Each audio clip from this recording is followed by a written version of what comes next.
This is the very impressive Logitech G Cloud gaming handheld. And it might just have opened up a brand new category in the gaming market. But equally, there are certain people that shouldn't buy this.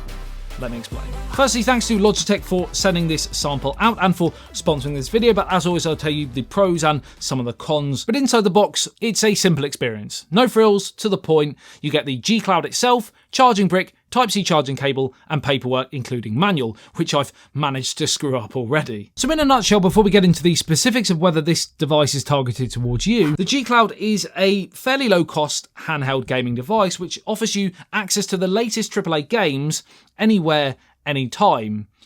There's an asterisk on that, without being constrained by the physical hardware. We know that in the gaming industry and the tech industry in general, everything moves so incredibly fast that even 1-year-old hardware can sometimes already become instantly outdated. The G Cloud shouldn't have that problem because one of its key selling points is, as the name suggests, mainly cloud gaming. So in theory, as long as you have a stable internet connection, you should get a great gaming experience because you're not relying on the physical hardware to power the latest games, and you're also not using the same for downloading and storing those many gaming titles. The number of games could essentially be endless. It's smaller and lighter than the Steam Deck and ROG Ally at 463 grams, so it's much more portable, great for chucking in a bag and taking all your games with you. And due to Logitech's successful product creation history, you can tell the design has been well thought out and implemented. Like, it's very comfy to use even for long periods. Standing, sitting, even lying if you wanted to, although I wouldn't personally recommend that because the last time I did that, it fell on my head. That actually just hurt. That's twice. Some parts of the layout are pretty standard for a handheld gaming device. abxy buttons, dpad, 2 joysticks, and these 2 function buttons at the top that kind of look like little nipples. It can be handy though. Pressing both at the same time does a little screenshot. And then you have your G and home buttons at the bottom. There isn't a dedicated back button on here, which could have been implemented, although they have, through a recent software update, added gesture support for this. So it's nice to see them actually listening to some of that early review unit sample feedback and making sort of adjustments. That's really cool. And in terms of software, it's an interesting one. Running on Android 11, it has 2 modes. It has tablet mode with Android native launcher support and a handheld mode with a dedicated game launcher that you can access through the home button. Here you have 3 pre-installed cloud gaming apps: Xbox Cloud, Steam Link, and Geforce Now. It's not the most sophisticated or more accurately customizable version of Android I've ever used. You can't swipe down from the top, for example, to get to your Wi-Fi connection settings, etc., and to check notifications.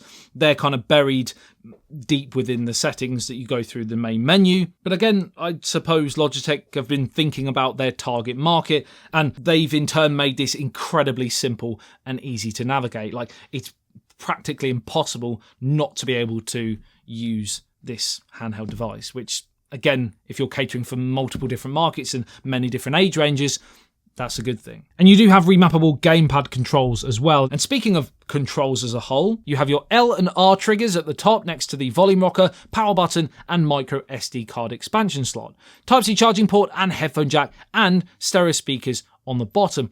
And they sound surprisingly impressive for reasons that I'll touch on in a second. Everything is quite tightly packed in together, so reachability is on the money. The pros of this are it will cater to a wide variety of hands, even as small as children. One of the cons of that is that because everything, again, is so tightly packed together, you can occasionally touch some of the buttons that you're not looking. Like, I've touched the A button a couple of times when I've been trying to use the right joystick, for example. Not a biggie, but just worth noting. Some other potential downsides include, yes, it is a cheaper device as a standalone product compared to many of its competitors, but there are a few hidden costs involved, largely signing up to those gaming services, the likes of Geforce Now, for example. But to be fair, once you tie everything in, this and 1 or 2 or 3 of those gaming services still probably comes out cheaper than the other products like this on the market, especially if you're going to be buying a lot of games, then unlimited about how many games you can play. It's also not going to be great for offline play. If you've got great stable connection, wicked. If you're at home, if you're at an airport, a hotel, and it's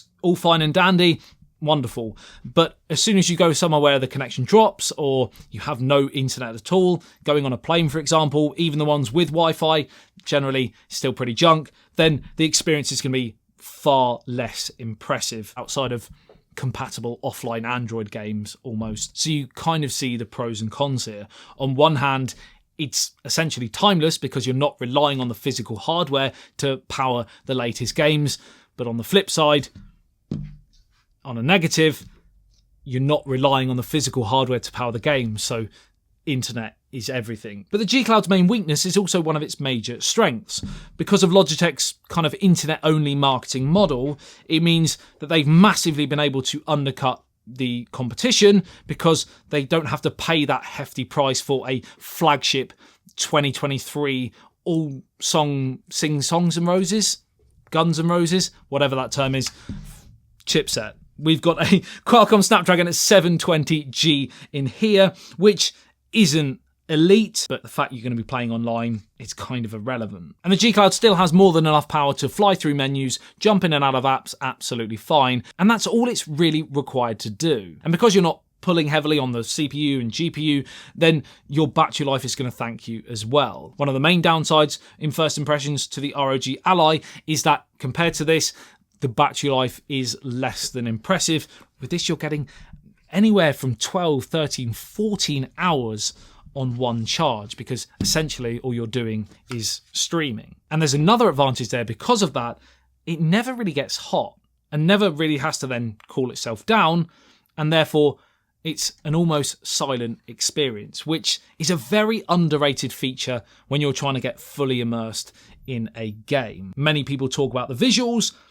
Sound is also equally as important. But speaking of visuals, the G Cloud has another major strength. We've got a 7-inch IPS 60Hz display. Now, yes, it could be 120Hz like the ROG Ally for slightly smoother gameplay when it comes to those high frame rate titles, but it is full HD as well, and it's a higher resolution, therefore, than the Steam Deck, so it's going to be a sharper picture. It's also 450 nits, so not going to be as bright as a flagship smartphone in direct sunlight, but in the shade and indoors, it's going to be super bright indeed. Now, because the ROG Ally and the Steam Deck also exist, there is stiff competition in this handheld gaming space. And if Logitech had released this even a short time ago, they may have had more chance at a clean sweep of market share, but I do still think all three have slightly different markets and could coexist. If sheer power and offline play and customization and more of a handheld computer is your vibe, you may sway more towards the Steam Deck or the ROG Ally. But if you want to spend less money and enjoy just as many high quality games without the worry of storage and want something that's super portable, super simple to use, and want to have that peace of mind that basically all future title releases on those cloud services will run absolutely great provided you have a solid internet connection, then the G Cloud is probably the better option. And that worry of whether the hardware systems on those other devices are going to be powerful enough in 1, 2, 3 years' time, especially, like I said, with how fast the tech industry is moving, is quite a big one. Either way, even if you just want more information on the G Cloud, I will leave all the stuff in the video description below so you can go through and check it out in your own time at your leisure. Like the video and subscribe if you enjoyed this video and want to see more. And also follow me on my other social medias, TikTok, Twitter and Instagram, all at ASB Official. And check out the ROG Ally video, which I did here. You may be interested in that. My name's Adam. You've been the best as always. I love you and leave you. I'll see you in the next one. ASBYT. Peace out.